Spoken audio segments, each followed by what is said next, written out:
Hey, it's Bruce, Awesome Arcades. The video that you're about to watch is a couple of years old. There's been a few changes, and I wanted to address those in an intro video real quick here. So the video that you're about to watch shows how to set up a Pandora board. The board in the video is blue.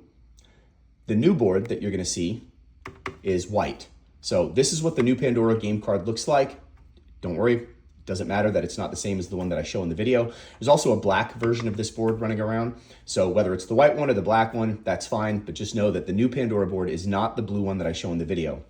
In addition, the old Pandora board, the one you're about to see, has a setup button in a different spot. The setup button on the Pandora board is off to the side. On this whiteboard, it's located right next to the USB plug, which is also different. There's only one USB plug on the new whiteboard. On that blue board, there are two USB plugs. So new board has one USB plug. The setup button is next to the USB plug here. On the black board, again, there's a black version of this board also.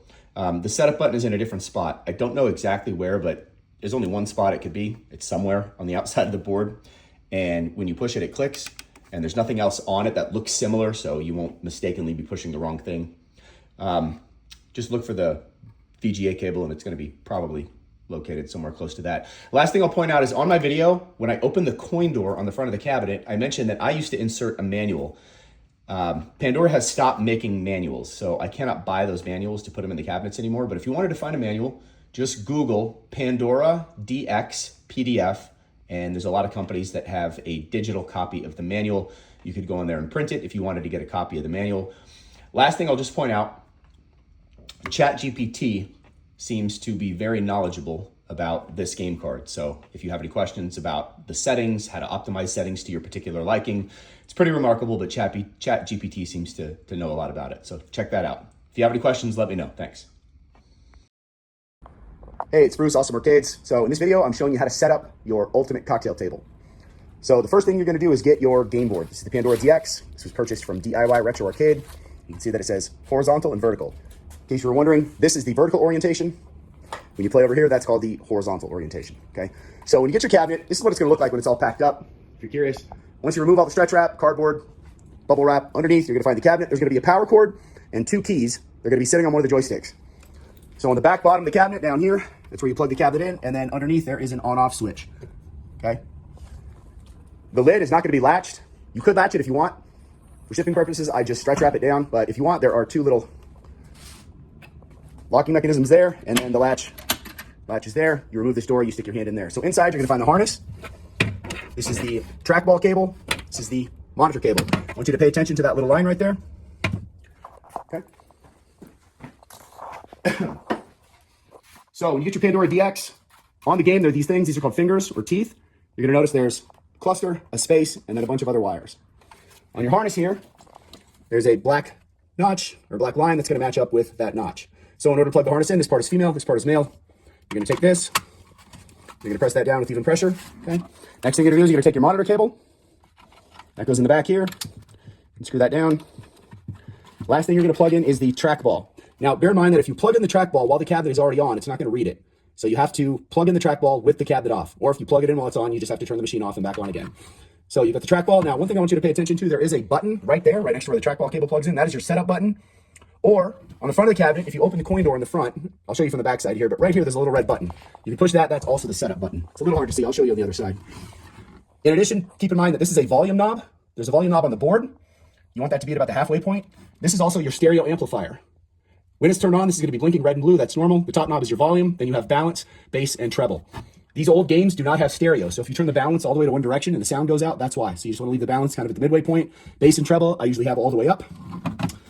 In addition, there is a USB port back here. If you want to download and add games, I cover that at length in some of my other videos, but without going too much into it, you can plug in a USB stick there. And in addition to the 3,000 games that are already on this board, you can download and play games from a bunch of different consoles like Nintendo, Super Nintendo, PlayStation, and others. So once you get your board plugged in, we're going to come down here now. We're going to hit the on-off switch. And then while we're doing that, I'm going to come around the front here, and I'm going to show you. This is the coin door. Taking one of the keys, we're going to open this. Inside, there's going to be a manual.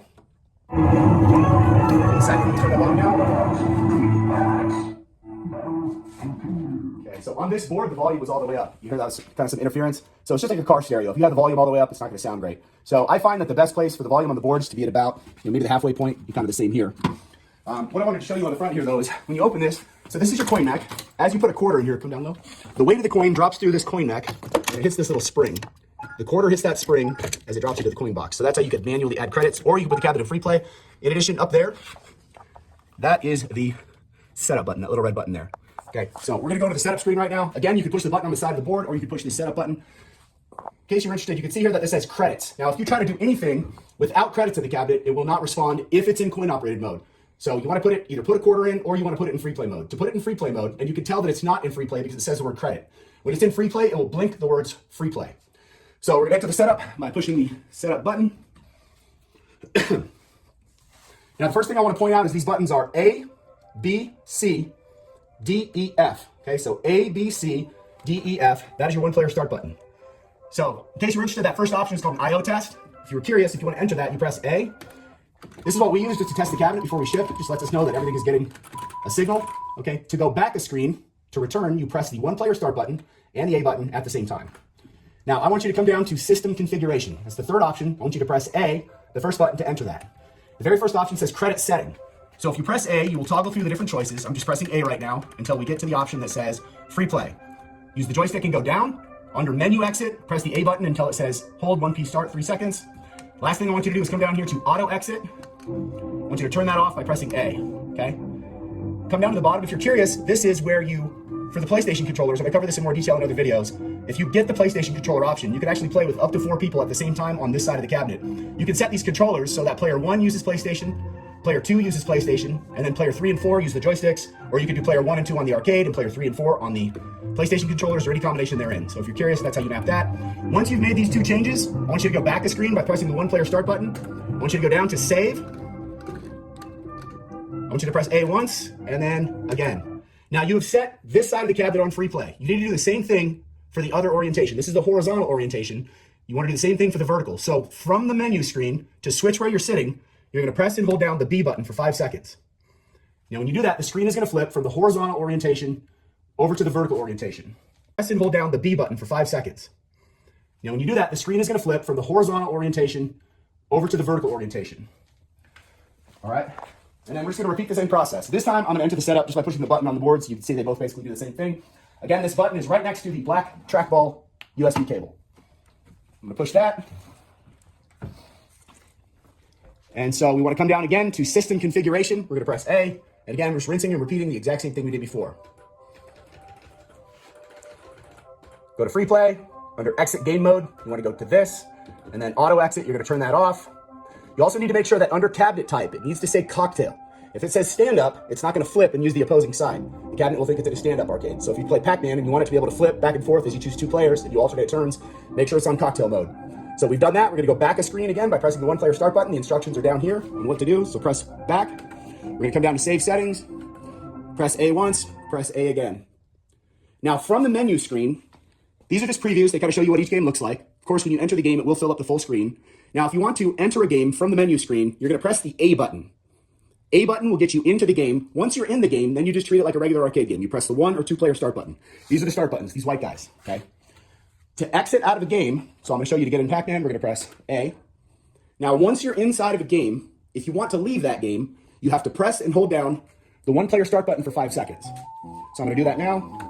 1, 2, 3, and maybe it's 3 seconds. So once you do this, you'll see this window pop up. You could pause it and go back in and keep playing. Press A on the continue. Or you could actually save your progress and keep playing.